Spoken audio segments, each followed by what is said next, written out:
আজকের গল্পের নাম একটি অভিশপ্ত পুরাতন জমিদার বাড়ি।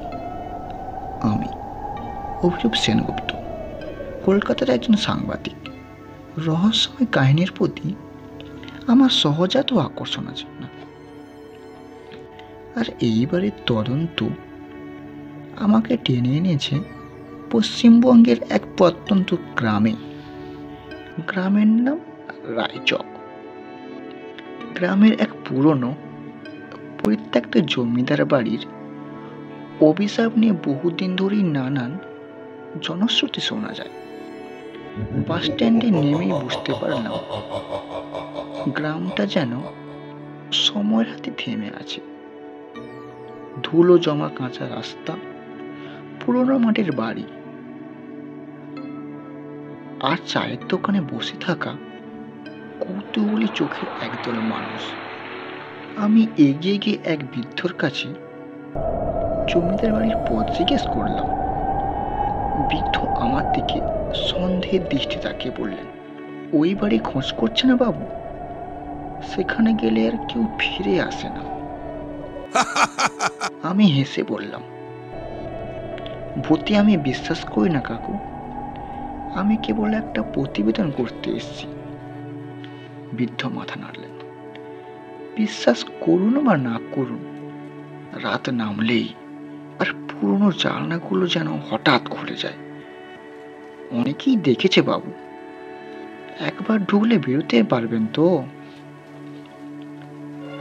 তার কথাগুলো মনের মধ্যে গেঁথে গেল। আমি নির্ভীক ভাব ধরে এগিয়ে চললাম। গ্রামের শেষ প্রান্তে বড় বড় কৃষ্ণচূড়া গাছ, তার ছায় ঢাকা পড়ে আছে সেই জমিদার বাড়ি। বাড়ির প্রধান ফটক অর্ধেক ভেঙে পড়ে আছে, আর লোহার গেটের গায়ে শ্যাওলাও জমে গেছে। কেমন একটা অস্বস্তিকর অনুভূতি হচ্ছিল, যেন কেউ আমাকে নজরে রেখেছে। আমি ধীরে ধীরে দরজার কাছে গিয়ে ধাক্কা দিলাম। এক অদ্ভুত শব্দ করে দরজাটা খুলে গেল। ভেতরে প্রবেশ করতেই একটা ঝড়ো হাওয়া যেন আমাকে পেছনে ঠেলে দিল। আমি ভিতরে পা দিলাম। বড়সড় দরজাটা ক্রমশ শব্দ করে বন্ধ হয়ে গেল, যেন আমাকে আটকে রাখার ইঙ্গিত দিয়েছে। ভীষণ গুমট, বাতাসের মধ্যে পচা কাটা আর স্যাঁতস্যাঁতে গন্ধ। হলঘরের মাঝখানে বিশাল এক ঝাড়বাতি ঝুলছে, কিন্তু তাতে ধুলো আর মাকড়সার জাল জমে আছে। আমি মোবাইলে ফ্ল্যাশ লাইট জ্বালিয়ে সামনে এগিয়ে গেলাম। হঠাৎ কোথাও একটা খটখট শব্দ হলো। আমি দাঁড়িয়ে পড়লাম। শব্দটা কি বাতাসের ছিল নাকি কারো পায়ের ছাপ? আমি চারপাশে তাকালাম, কিন্তু কিছুই দেখতে পেলাম না। সিঁড়ির নিচে একটা পুরনো কাঠের আলমারি ছিল। মনে হলো ওটার ভেতর থেকে শব্দটা আসছিল। আমি ধীরে ধীরে হাত বাড়িয়ে আলমারির দরজাটা খুললাম। হঠাৎ করে ঝপ করে একটা বই মাটিতে পড়ে গেল। ধুলো উড়ে গেল চারিদিকে। আমি বইটা তুলতে গেলাম, কিন্তু তখনই অনুভব করলাম আমার পেছনে কেউ দাঁড়িয়ে আছে। আমি ধীরে ধীরে ঘুরে দাঁড়ালাম। ঠান্ডা বাতাসে আমার ঘাড়ের আছড়ে পড়ল, আর মোমবাতির আলোয় আমি অস্পষ্ট দেখলাম একটা ছায়া মূর্তি। সে নিঃশব্দে দাঁড়িয়ে আছে, যেন আমাকে গভীরভাবে পর্যবেক্ষণ করছে। আমার শরীর অবশ হয়ে আসছিল, কিন্তু সাহস করে বললাম, কে আছেন? আপনি কি এই বাড়ির কেউ? কোনো উত্তর এলো না, কিন্তু মুহূর্তের মধ্যে আমার কানে এক চাপা করা শব্দ পৌঁছল, এখান থেকে চলে যান, আপনি এখানে নিরাপদ নন। আমি এক পা পিছিয়ে গেলাম, কিন্তু ঠিক তখনই আলমারির ভেতর থেকে আর একটা বই নিচে পড়ে গেল। এবার খাতার পাতাগুলো খুলে গেল আপনা আপনি থেকেই। তার মধ্যে লাল কালি দিয়ে লেখা ছিল, এই বাড়ির অভিশাপ বলার নয়, মৃত্যু তোমার অপেক্ষায় আছে। আমার সিতারা বেয়ে ঠান্ডা শোধ হয়ে গেল। সত্যি কি কোনো এখানে অপ্রাকৃতিক শক্তির উপস্থিতি আছে, নাকি এটা শুধু বিভ্রম? আমি বইটা তুলে নিলাম। বইয়ের পাতাগুলোতে ধুলো জমেছিল, কিন্তু একটা নাম পরিষ্কার দেখা যাচ্ছিল, রাজা দ্বিজেন্দ্র নারায়ণ রায়।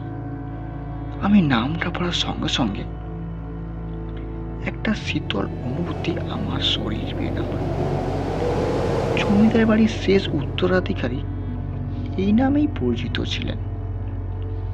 ঠিক তখনই হল ঘরের এক কোণ থেকে চাপা গোগানির শব্দ এলো। আমি মোবাইলে আলো ফেলে দেখার চেষ্টা করলাম, কিন্তু আলো পড়তে শব্দটা থেমে গেল। আমি ধীরে ধীরে এগিয়ে গিয়ে দেখি মেঝেতে একটা কাঠের দরজা। এটা আগে চোখে পড়েনি বটে। আমি হাত দিয়ে ধুলো সরিয়ে দেখতে পেলাম দরজাটা তালাবদ্ধ। ঠিক সেই মুহূর্তেই পেছন থেকে শীতল এক হাত আমার কাঁধে স্পর্শ করল। জমিদার রাজার নিষ্ঠুরতার কাহিনী ছড়িয়েছিল সারা গ্রামে। রাজা দ্বিজেন্দ্র নারায়ণ রায় ছিলেন অত্যন্ত কঠোর ও নির্মম। গ্রামবাসীদের ওপর চালানো তার অত্যাচার অসীমাহীন ছিল। যারা কর দিতে পারত না তাদের পরিবারকে রাতের আঁধারে গুম করে দেওয়া হতো। এক রাতে এক দরিদ্র কৃষকের কিশোরী কন্যাকে জোরপূর্বক রাজবাড়িতে নিয়ে আসা হয়। গ্রামের লোকেরা ভয় কিছুই করতে পারেনি। পরদিন সকালে মেয়েটি নিথর দেহ মিলছিল রাজবাড়ির পেছনের পুকুরে। সেই দিন থেকে রাজবাড়িতে শুরু হয় একের পর এক অদ্ভুত ঘটনা। দাস দাসীরা অদৃশ্য কণ্ঠস্বর শুনতে পেল। রাজা দ্বিজেন্দ্র নারায়ণ রায় নিজেই বুঝতে পারতেন তার পাপের ফল তার দোরগোড়ায় এসে উপস্থিত হয়েছে।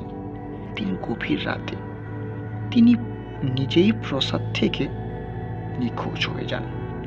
পরদিন তার রক্তমাখা পোশাক পাওয়া যায় সেই অভিশপ্ত কক্ষে, যেখানে কিশোরী মেয়েটি শেষ নিঃশ্বাস ত্যাগ করেছিল। তারপর থেকেই জমিদার বাড়িটি ধীরে ধীরে জনশূন্য হতে থাকে। যারা এখানে থাকতে আসে তারা সবাই কোনো না কোনোভাবে নিখোঁজ হয়ে যায় এবং পাগলা হয়ে ফিরে যায়। আর সেই রাত থেকে বাতাসে ভেসে বেড়ায় এক অদৃশ্য সত্তার আর্তনা। আমি কি জমিদার বাড়ির এই অভিশাপ থেকে মুক্ত হতে পারবো, নাকি আমিও সেই অতৃপ্ত আত্মার পুত্রের শিকার হয়ে যাব?